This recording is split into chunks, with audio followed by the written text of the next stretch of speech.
چند ایک باتیں دو تین مختلف موضوعات پر ذہن میں حاشیہ خیال میں ہیں جو آپ سے کرنا چاہتا ہوں۔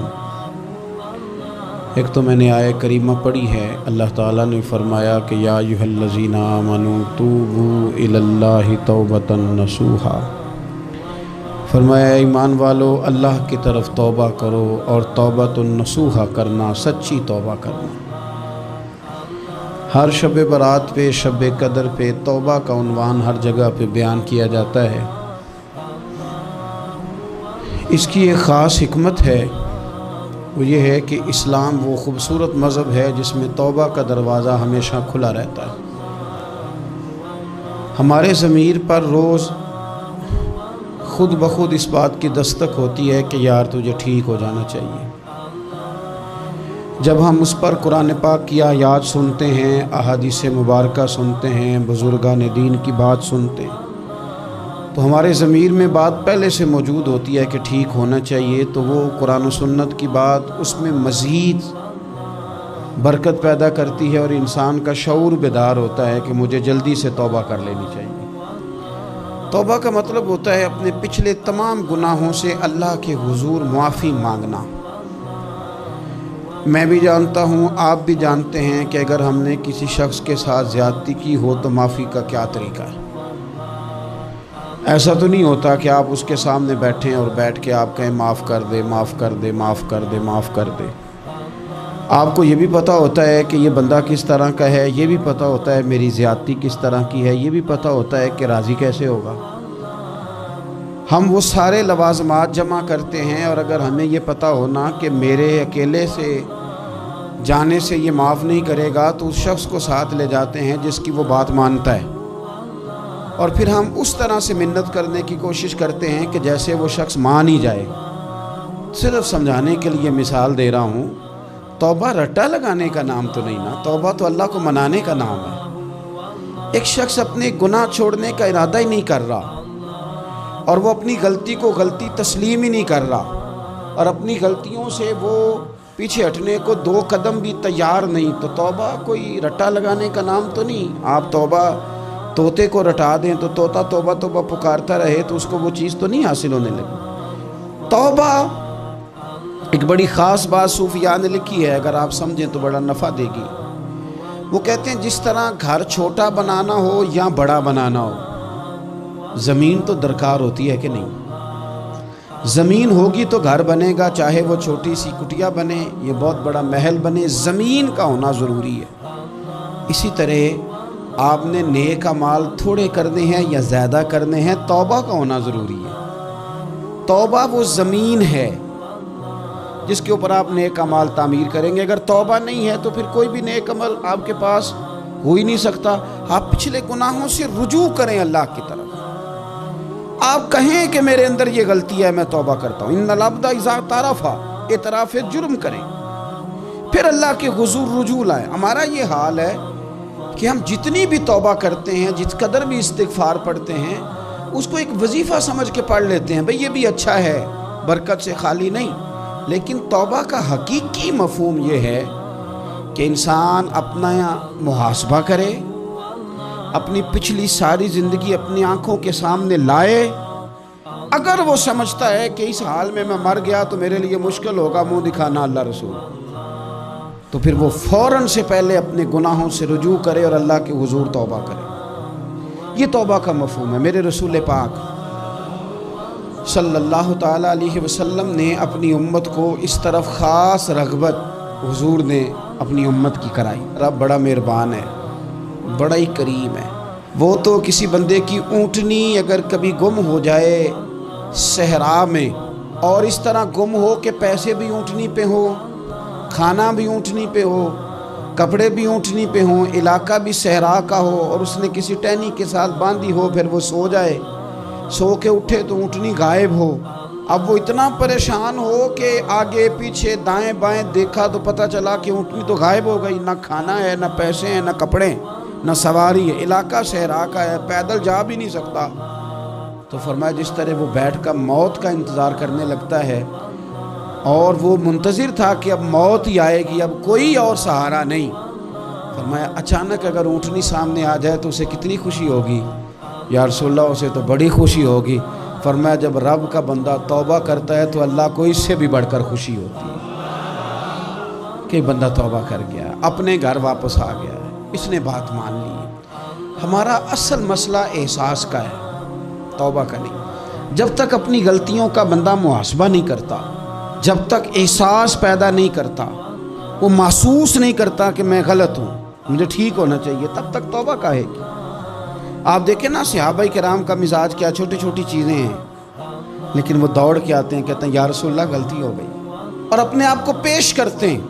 ایک خاتون نے آ کے پیش نہیں کیا کہ یا رسول اللہ میرے پیٹ میں ناجائز بچہ ہے، مجھے پاک کر دیں، کوئی پکڑ کے نہیں لایا، کسی نے آ کے اسے گرفتار نہیں کیا، مقدمہ نہیں کرایا، پرچہ نہیں درج کرایا، 14 دن کے ریمانڈ کے بعد نہیں مانی، خود آئی اور آ کے کہا حضور میرے سے غلطی ہو گئی ہے، مجھے معاف کر دیں۔ تو رسول پاک صلی اللہ تعالیٰ علیہ وسلم نے بچے کی ولادت کے بعد اسے دوبارہ بلایا، کہا بعد میں آنا، وہ آئی، اسے سنسار کیا گیا۔ تو جب کسی شخص نے کہا نا کہ یہ تو بڑی نفس کے ہاتھوں گرفتار عورت تھی اور کتنا بڑا جرم کیا، تو پھر حضور نے پتہ کیا فرمایا؟ فرمایا چپ کر جاؤ، تم نے گناہ دیکھا ہے، تم نے اس کا احساس نہیں دیکھا۔ جب تک احساس گناہ اور احساس زیاں پیدا نہیں ہوتا، اس کی وجہ یہ ہے، امام غزالی رحمۃ اللہ علیہ فرماتے ہیں جو مومن ہوتا ہے نا، مومن وہ دھاگے کے برابر گناہ کرے تو وہ محسوس کرتا ہے کہ پہاڑ کے برابر گناہ ہے میرے اوپر، اور جو منافق ہوتا ہے نا وہ پہاڑ کے برابر گناہ کر کے کہتا ہے یہ تو دھاگے کے برابر ہے، محسوس ہی نہیں کرتا کہ میں نے اتنے جرم کیے ہیں۔ وہ تسلیم کرنے کو تیار نہیں ہوتا، جب تک تسلیم نہیں کرتا تب تک توبہ کا کوئی معنی سمجھ میں نہیں آتا۔ اور توبہ کریں تو پھر توبہ نہ، اور بھائی جس نے ماننا ہوتا ہے وہ تو اشارے سے بھی مان جاتا ہے، اور جنہوں نے نہیں ماننا نا، میں کئی دفعہ کہتا ہوں یہ میرا جو دور ہے یہ سیانے لوگوں کا دور ہے، سمجھدار زیادہ ہیں، اور سمجھدار بھی اس طرح کے سمجھدار نہیں جس طرح کا معاملہ فہم سمجھدار ہوتا ہے۔ سمجھدار چالاک قسم کے، اپنے حق میں سمجھدار اور اپنے ذہن کے مطابق فیصلہ کرنے والے لوگ۔ پھر ہم بہت ساری جگہوں پہ ٹامک ٹونیاں کھاتے ہیں، جس نے ماننا ہے اس نے اشارے سے بھی مان جانا ہے، اور جس نے نہیں ماننا اس نے کہنا مجھے 24 سال ہو گئے فلانی جگہ جمعہ پڑھتے اور میں ماننے کو تیار نہیں ہوا۔ نہیں نہ ماننا تو مجھے 20 سال ہو گئے فلانی جگہ جاتے آتے، بس نہیں ماننا تو پھر مزاج نہیں ہوتا۔ جس نے ماننا ہے، حضرت فضیل بن عیاض رحمۃ اللہ علیہ ڈاکو تھے، اور نرے ڈاکو نہیں تھے، ڈاکوؤں کے سردار تھے۔ تو ارشاد فرماتے ہیں کہ میرا طریقہ یہ تھا کہ میں ایک پورے قافلے کی صورت میں حملہ کرتا تھا تو لوگ ڈرا کرتے تھے، اگر کہ فضیل بن عیاض کے ڈاکوؤں نے حملہ کیا تو پھر نہیں بچتے۔ ایک دن گزر رہا تھا تو ایک قاری صاحب آیت پڑھ رہے تھے، لا تقنطوا من رحمت اللہ، اللہ کی رحمت سے کبھی نا امید نہ ہونا، ان اللہ یغفر الذنوب جمیعا، بے شک وہ سارے ہی گناہ معاف کر دے گا۔ آپ فرماتے ہیں میرے دل میں بات اثر کر گئی، ماننا ہے نا۔ جس نے نہیں ماننا اس نے 6666 آیتوں کا ترجمہ پڑھ کے بھی توجہ نہیں کرنی۔ آپ ارادہ کریں نا، آپ اپنے دل کی زمین کو زرخیز بنائیں۔ فرماتے ہیں میں فوراً وہ آیت سنی تو میں رویا، اور میں وہ حافظ صاحب کے پاس چلا گیا، ان سے اجازت لی، ان کے کمرے میں داخل ہوا۔ میں نے کہا آپ نے بھی آیت پڑھی ہے کہ اللہ سارے گناہ معاف کر دے گا؟ تو جس بندے نے کئی سال ڈاکے ڈالے ہوں، بیٹیاں روتی رہتی ہوں پر وہ مال لے کے آ گیا ہو، مائیں واسطے دیتی رہتی ہوں پر وہ لوٹ کے نکل آیا ہو، اب جی اگر وہ بندہ بھی سچے دل سے توبہ کرے تو اللہ معاف کر دیتا ہے۔ تو آفا جی کہنے لگے میں کون ہوتا ہوں تمہیں کوئی تفسیر بتانے والا، میں نے تو قرآن کی آیت پڑھی ہے، میرا رب کہتا ہے لا تقنطوا من رحمت اللہ، تم نے مایوس نہیں ہونا، تم آ جانا، معافی مانگ لینا، ان اللہ یغفر الذنوب جمیعا، اللہ سارے ہی گناہ معاف فرما دے گا، اللہ سارے گناہ۔ تو یہ تو اللہ فرما رہا ہے۔ فضیل بن عیاض کہتے ہیں میں نے کہا ختم ہو گئی بات، توبہ بھائی۔ واپس آیا تو وہ میرے ساتھ جو تھے نا، ان سے میں نے کہا سردار نیا تلاش کر لو بھائی۔ اب ارادے بدل گئے، پروگرام کچھ اور ہو گیا، اب تو لوگ ہمیں تانے دیں گے، اب تو لوگ باتیں کریں گے کہ اوتھے کی لین جانا ہے۔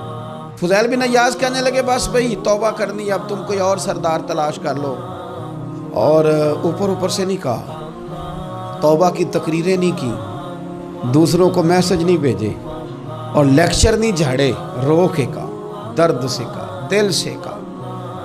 تو وہ جو باقی کے تھے نا، ان پر سردار کی بات کا اثر ہوا، کہنے لگے سردار ہم نے سردار نیا نہیں ڈھونڈنا، اگر چوریاں مل کے کی ہیں تو اب تو اس طرح تو نہ کر، توبہ بھی مل کے ہی کریں گے، اب اللہ بھی مل کے ہی کریں گے، اب بس تو اگر ادھر جائے گا تو ہم بھی تو جائیں گے نا۔ اللہ اکبر۔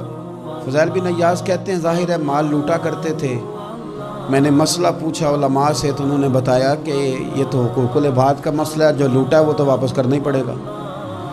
اب میں نے وہ پیسے جمع کیے، اب سارے تو میرے پاس تھے نہیں، جتنے میں دے سکتا تھا دیے، جو کھا چکا تھا وہ رہ گئے، ایک یہودی کے پیسے رہ گئے، اس کے گھر چلا گیا، میں نے جا کے اسے کہا میاں میں نے کر لیا توبہ، اور میں وہ فضیل بن عیاض ڈاکو ہوں جس کے تیرے گھر سے اتنا مال لوٹا تھا، میرے پاس پیسے کوئی نہیں، وہ پیسے لگ گئے، اب تو اس طرح کر مجھے معاف کر دے۔ وہ کہنے لگا نا جناب، یہ بھی کبھی کبھی ہوتا ہے، لوگ نا شرافت کو بزدلی سمجھ لیتے ہیں۔ فضیل بن عیاض سے کہنے لگا میں تو پیسے لوں گا، ایسے تو نہیں معاف کرتا۔ آپ فرمانے لگے پیسے تو کوئی نہیں، یہ سچی توبہ ہے۔ وہ کہنے لگا پھر اس طرح کرو، میری اونٹوں کو چارہ ڈالو، پیسے پورے ہوئے تو چلے جانا۔ کل ڈاکو تھے، ابھی وہ تلوار چلانی آتی ہے، نیزہ چلانا آتا ہے، ڈٹنا آتا ہے، اعصاب مضبوط ہیں، مسئلہ کوئی نہیں، لیکن توبہ سچی کی ہے نا، یہ سچی توبہ والے لوگوں کا طریقہ ہے۔ اس سے کہہ سکتے تھے کہ جا جتھوں لب دینی لے لے، تجھے کہا معاف کر دے، تو تیار ہی نہیں ماننے کو۔ حضرت فضیل بن عیاض کہنے لگے اگر اونٹوں کو چارہ ڈالنے سے تو معافی دیتا ہے نا، تو میں تیرے اونٹوں کو چارہ ڈالنے کو بھی تیار ہوں۔ کیوں کہ راضی اللہ کو کرنا ہے، اپنے ضمیر سے بوجھ اتارنا ہے، بندوں کے سامنے سرخرو نہیں ہونا، اللہ کے حضور ہونا ہے۔ توبہ کا مطلب ہے رب کوئی بارگاہ میں سرخرو ہونا، بندوں کے سامنے نہیں۔ حضرت فضیل بن عیاض سے کہنے لگے ڈالیں گے تیرے اونٹوں کو چارہ، کیوں نہیں ڈالنا؟ 2-4 دن چارہ ڈالا تو وہ یہودی ایک دن کہنے لگا کہ یہ نا ٹھیکریوں سے بڑی ہوئی تھیلی ہے، یہ تو ذرا اٹھا کے لا۔ حضرت فضیل بن عیاض نے اٹھا کے اسے دی، جب اس نے کھولی تو اشرفیوں کی بھری ہوئی تھی۔ تو آپ فرمانے لگے تو کہہ رہا تھا ٹھیکریاں اٹھا کے لا۔ کہنے لگا میں تورات بڑی پڑھتا ہوں، عالم ہوں، میں نے تورات میں پڑھا تھا کہ مسلمان جب سچی توبہ کر لیں گے نا تو رب ٹھیکریوں کو بھی سونا بنا دیا کرے گا، پھر یہ مٹی کے ڈھیلے اشرفیاں بنا کریں گے۔ تو میں نا تیری توبہ چیک کر رہا تھا، یہ اس میں نے روڑے بڑے ہوئے تھے، لیکن تو اٹھا کے لایا، تو تیری توبہ بھی سچی ہے اور تمہارا دین بھی سچا ہے۔ اب اس طرح کر، معافی اس شرط پہ دوں گا کہ مجھے کلمہ پڑھا تاکہ میں بھی مسلمان ہوں۔ توبہ کے معاملے میں احساس، اور میں نے کہا کہ جس نے اشارہ لینا ہے، اشارہ، ایک زازان نام کا نا گویہ تھا، آواز بڑی سریلی تھی، شراب خانے میں جب محفلیں سجتی تھی تو معاذ اللہ وہ گانے گایا کرتا تھا، سریلی آواز تھی۔ حضرت عبداللہ ابن مسعود حضور کے صحابی، حضور نے فرمایا عبداللہ ابن مسعود اسی طرح قرآن پڑھتے ہیں جس طرح میرے اوپر نازل ہوا تھا۔ عبداللہ ابن مسعود نا چھوٹا قد اور پتلی پتلی ٹانگیں تھی حضرت عبداللہ ابن مسعود کی۔ ایک دن درخت پہ چڑھے ہوئے تھے تو کچھ لوگوں نے نا، بچے کرتے ہیں نا مذاق، معاذ اللہ کچھ نے کہا کتنی پتلی ٹانگیں۔ اللہ کے محبوب علیہ السلام نے فرمایا قیامت کے دن عبداللہ ابن مسعود کی ٹانگوں کا وزن احد پہاڑ سے بھی زیادہ ہوگا۔ زبردست صحابی ہیں، اور حضور نے فرمایا میں نے جس کو گورنر بنایا، کسی جگہ امیر بنایا، مشورہ کر کے بنایا، اگر میں کسی کو بغیر مشورے کے امیر بناتا تو عبداللہ ابن مسعود کو بناتا۔ حضرت عبداللہ ابن مسعود گزر رہے تھے تو وہ جو زازان نام کا گویہ تھا وہ گانے گا رہا تھا۔ ہماری جو تقریریں ہیں نا جی، میری طرح کے لوگ، وہ چونکہ جمعہ پڑھانا ہے، 45 منٹ پاس کرنے ہیں، تو نہ وہ ذوق سے تیاری، نہ وہ درد، قوم کی اصلاح۔ ایک میرے حصہ فرمایا کرتے تھے تمہارا بچہ بگڑ جائے تو کتنے پاپڑ بیلتے ہو صحیح ہو جائے؟ یکدم خدا نہ خواستہ خاکم بدہن، کروڑ دفعہ اللہ معاف کرے، کسی باپ کو رات کو خبر مل جائے کہ تیرا بیٹا نشہ کرتا ہے، سوئے گا رات کو؟ روئے گا کہ نہیں مصلی بچھا کے؟ لیکن یہ صرف اپنے بیٹے کے بارے میں ہے، کاش قوم کے ہر بیٹے کے بارے میں ہمارا یہی ذہن بن جائے کہ یار یہ کیوں بگڑ گیا ہے، اور اس درد سے جب ہم اصلاح کریں گے، تقریر کریں گے، پھر آپ محسوس کریں گے کہ اللہ اس میں اثر بھی پیدا کرے اور اس میں تاثیر آتی۔ حضرت عبداللہ ابن مسعود گزرے تو اب درد تھا نا دل کے اندر، اور اگر کسی نے توبہ کرنی ہے تو ایک جملے سے بھی کر لینی۔ آپ گزرے، سریلی آواز کانوں میں آئی، کھڑے ہو کے کہنے لگے کون ہے؟ کہ جناب زازان نام کا گویہ ہے، مصطفیٰ کریم کے شانوں والے غلام کی زبان سے لفظ نکلے، کتنی سونی آواز ہے، کاش یہ قرآن پاک کی تلاوت کرتا۔ اللہ اکبر، کاش کوئی ایسا ہو تو صحیح جو ہمیں کہے کہ کاش یار تو قرآن پڑھتا، کتنی سونی آواز ہے، کاش تو نعت پڑھتا۔ کوئی کہے تو صحیح، کوئی کہتا ہی نہیں، کوئی کہتا ہی نہیں کتنا سونا چہرہ ہے، کاش اس پہ داڑھی ہوتی، کوئی کہتا ہی نہیں میری ملت کے جوانوں۔ سینکڑوں لوگ ہیں۔ ایک بچہ مجھے ایک دفعہ ملا لاہور میں، تو میرے گلے رکھ کے اس طرح رویا جس طرح کو بچھڑا ہوا روتا ہے۔ انہیں لگا پیر صاحب مر جان لگے ہیں، کوئی ساڑی اصلاح ہی نہیں کرتا، کھب گئے گناہ میں، کوئی باں ہی نہیں پھڑتا، کوئی ملے تو صحیح جو ہمارے دکھوں کا مداوع کرے، کوئی نہیں، اپنی اپنی نفسہ نفسی، کوئی بات بتانے والا ہی نہیں۔ میں اکثر دوستوں سے کہتا ہوں کہ بڑے شوق سے سن رہا تھا زمانہ، تو ہم ہی سو گئے داستان کہتے کہتے۔ لوگوں کا دل کرتا ہے ان کی اصلاح ہو جائے، پر کوئی درد والا ہو، کوئی ایسی بات ہو تو تب ہے نا جی۔ ہائے ہائے، حضرت عبداللہ ابن مسعود کہنے لگے کاش یہ قرآن پاک پڑھتا، یہ کہہ کے چلے گئے۔ باہر وہ نکلا نا، جب سارے لوگ باہر نکلے اس معاذ اللہ بری مجلس سے، تو چیم گوئیاں ہو رہی تھی کہ آج تو یہاں حضرت عبداللہ ابن مسعود بھی آئے تھے۔ تو زازان سے کسی نے کہا کہ آج نا حضرت عبداللہ ابن مسعود نے تیری آواز سنی، تیری آواز۔ تو وہ کہہ رہے تھے کاش اتنی سونی آواز سے قرآن پڑھتا تو مزہ آتا، کاش۔ وہ کہنے لگا نبی پاک کے صحابی نے میرا نام لیا ہے، گویہ ہو کے میرا ذکر کیا ہے، حضرت عبداللہ ابن مسعود نے میرا نام لے کے کہا کہ کاش میں قرآن پڑھتا، اور میرے لیے کہا مصطفیٰ کے صحابی نے، حضور سے قرآن سیکھنے والے کی خواہش ہے کہ میں قرآن پڑھوں۔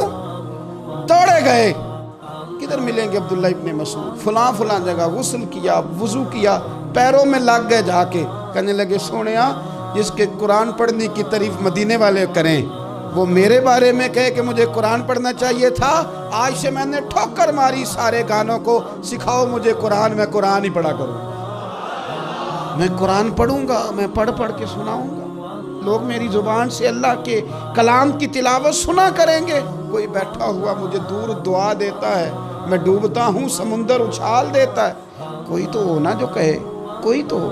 فرمانے لگے بس ہو گئی حضور، آپ دیکھیں گے میں قرآن ہی پڑھوں گا، میری زبان سے اب اللہ کی کتاب کی تلاوت ہی ہو گئی، طے ہو گئی بات۔ تو کسی نے نصیحت لینی ہے توبہ کے لیے تو ایک جملہ بھی کافی ہے، ایک جملہ بھی۔ اور میں نے کہا کہ اگر صرف تقریریں سننی ہیں، واعظ ہی سننے اور ساری زندگی اسی پہ لگانی ہے کہ آج بڑا جملہ کا، آج بڑا مزہ آیا، آج فلانی بات او ہو پہلی دفعہ سنی، کچھ قرضے دے کے جان چھوٹے گی، اس کے بغیر جان نہیں چھوٹتی۔ اپنی قضا نمازوں کا حساب لگائیں اور ان کو صحیح کر کے ادا کریں۔ ایک مسئلے میں بڑی دیر سے دوستوں کو اشارے کنایتاً باتیں کہہ رہا ہوں، پھر کہتا ہوں، میں نے شب برات کو تفصیل سے یہ بات کی تھی، پھر کرتا ہوں، اپنے معاملات کو صاف کریں۔ لینے دینے کے مسائل میں اپنے آپ کو ایک میں منت کے ساتھ بات کرنے لگا ہوں اپنے دوستوں سے، خدا را کبھی بھی بڑے سے بڑا کام کرنا یا چھوٹے سے چھوٹا کرنا، اس میں سود کا کوئی نقطہ نہ آنے دینا، آپ کا دل سخت کر دے گا، آپ کے آنسو لے جائے گا، کچھ نہیں بچے گا۔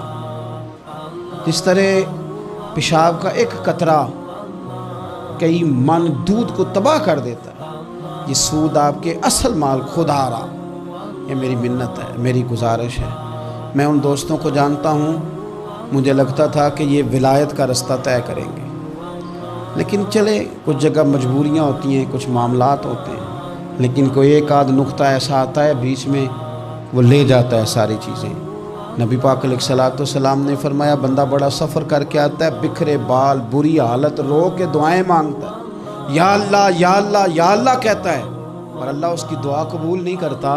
سونیا آپ کہہ رہے ہیں رحمت للعالمین ہو کے کہ رب قبول نہیں کرتا۔ حضور نے فرمایا اس نے پہنا بھی حرام پیسوں کا، کھایا بھی حرام پیسوں کا، پیا بھی حرام پیسوں کا، جتنی مرضی مانگے پھر مالک اس کی دعاؤں کو مستجاب۔ ہمارا ایک تو ہے اپنا عمل، ایک ہے توبہ، ایک بات کی اعمال۔ ہم نے ایک آخری بات یہ آپ سے کرنی ہے کہ ہمارے ذمے جس طرح ہمارے بچوں کی ڈیوٹی ہے نا، بیوی کا نان نفقہ خامد کے ذمے ہوتا ہے، ماں باپ بوڑھے ہوں تو ان کی ڈیوٹی اولاد کے ذمے، اسی طرح قیامت تک نبی کوئی نہیں آئے گا، دین کی جو ڈیوٹی ہے وہ نبی پاک کی امت نے ادا کر دی۔ اور اللہ کیا فرماتے ہیں قرآن مجید کی سورہ محمد صلی اللہ تعالی علیہ وسلم، اللہ فرماتے ہیں یا ایھا الذین آمنوا ان تنصروا اللہ ینصرکم، اے ایمان والو اگر تم اللہ کے دین کی مدد کرو گے تو اللہ تمہاری مدد کرے گا، وَيُثَبِّتْ أَقْدَامَكُمْ، اور اللہ تمہارے قدموں کو جما دے گا، یعنی تمہیں مضبوط کر دے گا، تم مضبوط سے مضبوط ہوتے جاؤ گے۔ شرط کیا ہے؟ ان تنصر اللہ، اگر تم اللہ کے دین کی مدد کرو۔ اپنے مزاجوں میں نا اللہ کے دین کی مدد کا ذوق پیدا کریں۔ وَالَّذِي أَرْسَلَ رَسُولَهُ بِالْهُدَىٰ وَدِينِ الْحَقِّ لِيُظْهِرَهُ عَلَى الدِّينِ كُلِّهِ، میں پوری دنیا کے مسلمان حکمرانوں کو یہ بتانا چاہتا ہوں کہ یہ جو میرے نبی پاک کا دین ہے نا، یہ دبنے نہیں آیا، یہ غالب ہونے کے لیے آیا، اور اسلام کی فطرت میں قدرت نے لچک دی ہے، اتنا ہی یہ ابھرے گا جتنا کہ دبا دو گے۔ کیا سمجھتے ہیں اسرائیل کے گنڈے کہ وہ مسجد اقصیٰ میں نمازیوں کو تنگ کر کے تو وہ کہیں گے کہ ہمیں پوچھنے والا کوئی نہیں؟ اسلام کی فطرت میں قدرت نے لچک دی ہے، اتنا ہی یہ ابھرے گا جتنا کہ دبا دو گے۔ بانجھ نہ سمجھا جائے اس امت کو، بس یہ جو مسلمان حکمران ہیں یہ اتنی بات سمجھ لیں کہ تم جب ان یہودیوں سے کافروں سے معاہدے کرتے ہو تو تمہیں تو کچھ خیال نہیں آتا، تم تو صرف دنیا داری دیکھ کے چلتے ہو۔ کاش بال بچہ دیکھتے ہوئے، مال دیکھتے ہوئے، ملک اور زمین دیکھتے ہوئے تم ایک دفعہ اللہ کا دین بھی دیکھو۔ یہ تمہاری ذمہ داری ہے، یہ نبی پاک نے ڈیوٹی لگائی ہے۔ اپنا اپنا کردار ہمیشہ دین کے لیے پیش کریں، اپنا اپنا کردار، وہ ضروری نہیں کہ چندے کی صورت میں ہی ہو۔ آپ کسی بے نمازی کو نماز کا مشورہ دیں، آپ نے دین کی خدمت کی۔ آپ نے ماں باپ کے نافرمان کو فرما برداری کا مشورہ دیا تو آپ نے دین کی خدمت کی۔ اگر آپ نے کسی بندے کو کہا یار تیرا قرآن پاک ٹھیک نہیں، چل قاری صاحب کے پاس، تیرا تلفظ ٹھیک ہونا چاہیے، کو آدھا گھنٹہ نکال کے سیکھ لے، یہ لفظ کہنے سے ہی آپ نے دین کی خدمت کی۔ میرے نبی پاک صلی اللہ تعالی علیہ وسلم نے فرمایا ایک جملہ بول کے جو دین کی دعوت دے گا، ایک ایک جملے پہ اللہ 1,000 سال کی عبادت کا ثواب دے گا۔